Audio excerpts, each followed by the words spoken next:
Welcome to Not Milk Never Milk. Subscribe if you're lactose intolerant. In this video, I will show you how to get the time back on your home screen.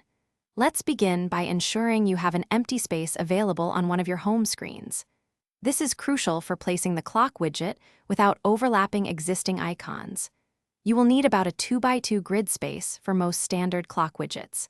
If your screen is full, consider moving some apps to another page or into folders to create room. This simple preparation makes the next steps much smoother.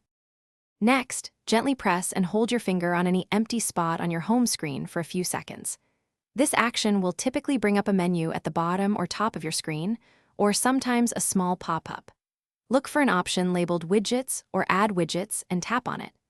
This will open a new screen displaying all the available widgets you can add to your device's home screen, including various clock styles. Now, carefully scroll through the list of available widgets until you find the clock section. You might see several different clock styles, like a classic analog face, a sleek digital display, or even a world clock. Tap and hold your chosen clock widget, then drag it to your desired empty spot on the home screen. Release your finger, and the clock will appear, ready for its final adjustments. Finally, you can often customize your new clock widget. After placing it, you might see resize handles around its edges. Simply drag these to adjust its size to your liking. Some clock widgets also allow you to change their color, transparency, or even the time zone they display. Explore these options to make the clock perfectly suit your aesthetic. Now you have the time clearly visible on your home screen, just as you wanted.